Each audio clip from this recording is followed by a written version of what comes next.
हरे कृष्णा। मैं आशा करता हूँ आप सब बहुत खुश होंगे, बहुत कुछ सीख रहे होंगे और बहुत आगे बढ़ रहे होंगे।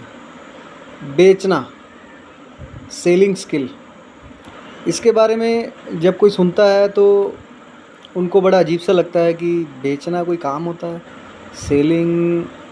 क्योंकि ज़्यादातर हमें ये बताया नहीं जाता कि जो भी लोग बेचते हैं वो अमीर हैं, चाहे वो जियो हो, टाटा हो, अंबानी हो, अडानी हो, कोई भी हो, वो सब भी कुछ ना कुछ बेच रहे हैं। और हर इंसान कुछ ना कुछ बेच रहा है। कोई समय बेच रहा है, कोई किसी को अपना आइडिया बेच रहा है, कोई सर्विस बेच रहा है। और मान लीजिए कोई किसी को अगर प्यार का इजहार कर रहा है तो भी वो अपने आप की फीलिंग्स उसको बेच रहा है ताकि वो उसको एक्सेप्ट करे और उसके साथ आगे बढ़े। तो हर कोई कुछ ना कुछ बेच रहा है। बस हमारे नज़रिए का फ़र्क है कि हमें जब कोई चीज़ किसी को बताने के लिए या बेचने के लिए बताया जाता है तो हमें अजीब सा लगता है, क्योंकि ये कल्चर हमारे घर में कभी भी डेवलप नहीं किया गया और हमें बताया नहीं गया कि अगर आप बेचना सीख लेंगे तो आप बहुत अमीर बन सकते हैं, और सभी लोग यही करते हैं। लेकिन ज़्यादातर केस में ऐसा नहीं होता। इसके पीछे सबसे बड़ा कारण है हमारी पारंपरिक शिक्षा। हमारी जो एजुकेशन सिस्टम है इसमें बहुत बड़ा रोल अदा करता है। क्यों, बुरा मत मानिएगा, ये गंभीर विषय है। इसके लिए हमें आपको आगे काम करना पड़ेगा और सीखना पड़ेगा कि जो लोग स्कूलिंग एजुकेशन से बढ़ के और आगे बढ़ के जो जॉब करते हैं वो कितनी ग्रोथ कर पाते हैं। बहुत ज़्यादा ग्रोथ नहीं कर पाते, क्योंकि उनको बेचने के बारे में नहीं बताया जाता। उनको ये बताया जाता है कि अच्छी नौकरी कैसे लेके किसी के नौकर बन के कैसे काम किया जाए। तो ये एक सबसे बड़ा अभाव है हमारे स्कूलिंग एजुकेशन में। और जो बेचारे टीचर हैं, मैं बहुत रिस्पेक्ट करता हूँ टीचर्स की, लेकिन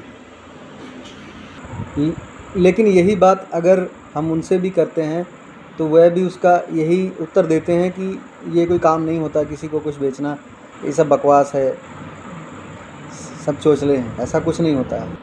तो इसलिए अगर आपको अपनी ज़िंदगी में वो लाइफस्टाइल चाहिए जो आप इमेजिन करते हैं, जो दूसरों को देखते हैं, तो आपको बेचना ही पड़ेगा। तो इसके लिए आपको थोड़ा सा हट के सीखना पड़ेगा, एक अच्छा श्रोता बनना पड़ेगा, तभी आप एक अच्छे सेल्समैन और बिजनेसमैन। सेल्समैन में और बिजनेसमैन में फ़र्क होता है।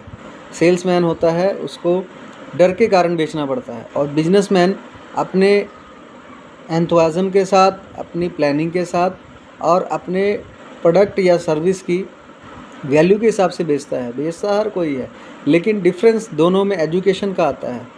जैसे अब अगर हम कॉर्पोरेट जगत की बात करें, वहाँ भी लोग बेचते हैं, लेकिन वहाँ जब कोई रिजेक्शन फेस करता है तो उसको निकाल दिया जाता है। उस पर दबाव बनाया जाता है कि तुम अगर सेल नहीं करोगे तो तुम्हें निकाल दिया जाएगा। लेकिन यही अगर हम आज की बात करें, digital marketing, network marketing, affiliate marketing, ये ऐसी चीज़ें हैं जहां आप अगर नहीं भी कुछ कर पाते हैं तो आपको उस चीज़ को इम्प्रूव करने के लिए आपके साथ जो सीनियर हैं और जो और लोग हैं वो आपकी हेल्प करते हैं। ऐसा नहीं है कि वो आपको निकाल देने या आपके साथ छोड़ देने की बात करते हैं।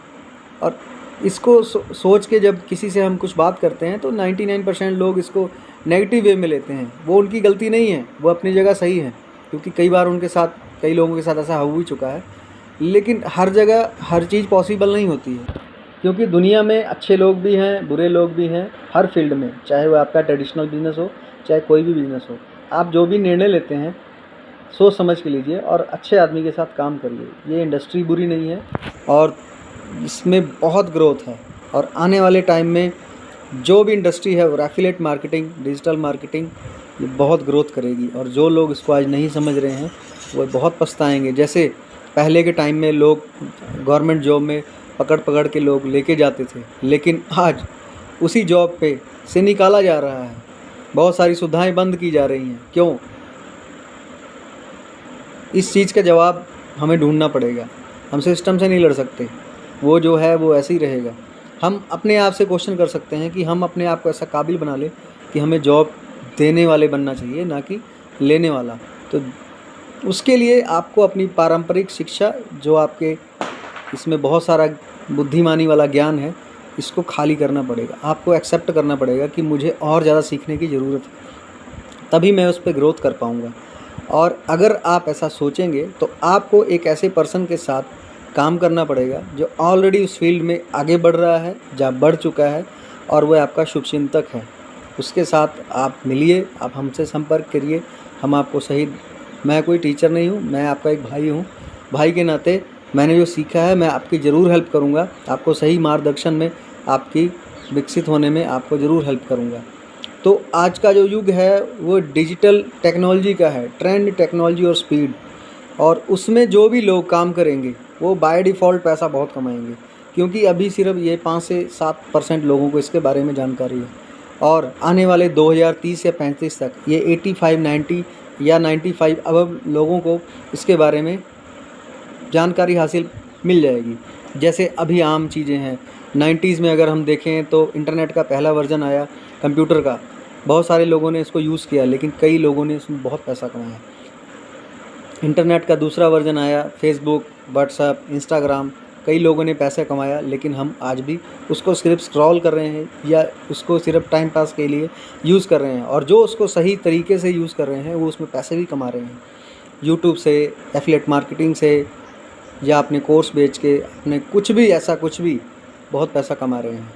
और तीसरा जो वेब 3.0 जिसकी आज बहुत चर्चा है मार्केट में, मेटावर्स, ब्लॉकचेन्स, NFTs, ये ट्रेंडिंग में है और गवर्नमेंट भी इसके ऊपर काम कर रही है। गवर्नमेंट भी अपना जनवरी तक अपना ₹रुपए लॉन्च कर रही है, डिजिटल करेंसी लॉन्च कर रही है, और मोदी जी इसका पूरा सहयोग कर रहे हैं, क्योंकि उनको पता है ट्रेंड का अगर जो समर्थन करते हैं वही देश और वही लोग आगे बढ़ते हैं।